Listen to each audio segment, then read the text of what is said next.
today I'm gonna reveal my face, but I'm so embarrassed I don't know how to do it. I guess I'll remove the icon soon, but... They can already see your face. Wait! So, hi everyone, welcome back to my YouTube channel. Today I am revealing my face as well as celebrating 400 subscribers. Thank you all so much. So, yeah, this is what I look like. I was really embarrassed to do this, but I decided to. I don't have any makeup or anything on, this is just my face. And to do something else other than just look at my face, a lot of YouTubers I've seen have done like Q&As, but I already did one kind of recently, so instead I decided to give you guys 10 ways to break art block. So let's just get right into it. The first thing is that I think it's a great idea to do fun and small art projects. For instance, maybe you can make a homemade calendar or like decorate like a little pencil holder you made. Little like crafts and projects like that are great when you have art block because you have art block for a number of reasons. Sometimes it'll be because you don't know like what to draw, sometimes it's you don't think your art is good enough. Sometimes it's just like when you're trying to draw, you just can't make yourself. So doing crafts can be a great way because you're not directly drawing, but at the same time you're kind of doing something art related. It's just a really great thing to do. So I'd really recommend that. The next thing is something that I do a lot when I feel like I have art block, which is redrawing old art. So usually when I get art block, it's kind of because I feel like maybe like my art isn't good enough or I'm not really liking it. And redrawing old art is great because the truth is that your old art is your old art and you've improved upon that even if you don't realize it. So redrawing your old art can really help you see that you've gotten a lot better since then. Even if you feel like your art isn't really that great, you'll be able to see your art in a new light, and it's just a really great way to help fix that. Another thing that I'd recommend is taking walks. I know that that's kind of like stereotypical, like everyone always say like, oh, you don't know what to do, like take a walk, but it's actually true.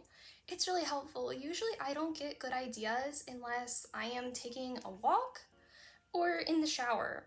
Those are like the only times, and that's what people like always say. You might think that's not true, like it's just one of those things that people say, but it's actually true.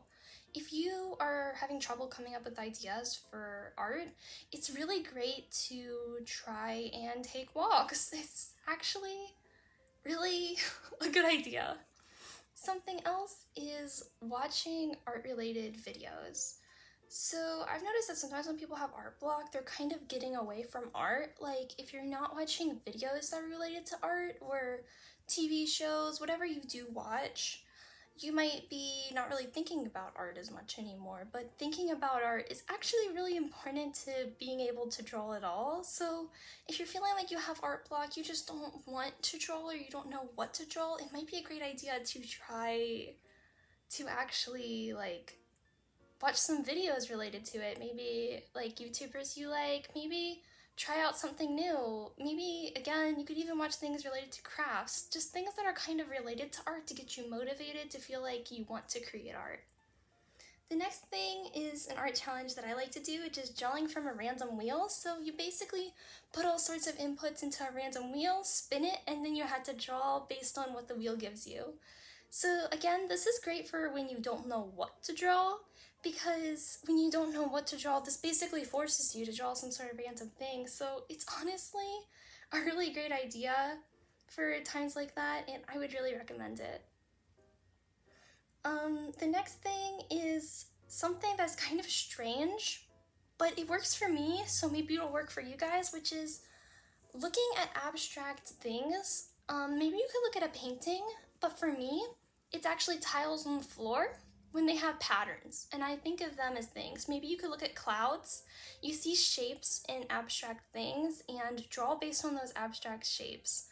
I think that that way you would be able to find a way to kind of make a picture that's unique that you wouldn't have otherwise come up with. Like, I'll look at things and I'll see like, oh, that's a lion.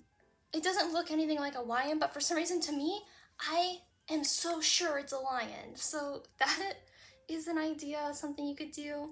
Something else I do is Pokemon, food, or something into humans.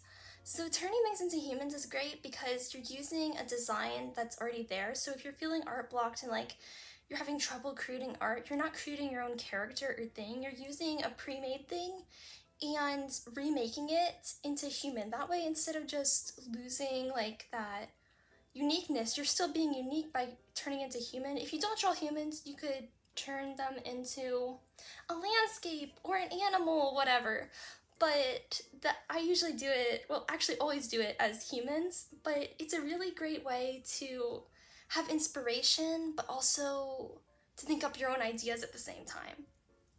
Something else is a Paul's Art Challenge, and I have done a few Paul's Art Challenges and I find them really fun. It's literally you find a video online, you pause that video, and you pretty much just make a character based on whatever those results you get. So you're making your own original character based on a Paul's Art Challenge, but again, your brain isn't having to think up stuff on its own because there's already something there. The Paul's Art Challenge is telling you like what type of hair to make, what type of eyes to give them, their personality maybe. It's giving you a lot of things already. Something kind of similar to the abstract is scribbles into a drawing. So basically you would just scribble on a piece of paper and then find a shape from that. Like maybe you think that shape looks like a person figure skating, and then you draw a person figure skating by using those lines from the scribbles. I've never actually done it before, but I've seen people do it, and it honestly seems like a really great idea if you have art block, because I really think that that would help you a lot.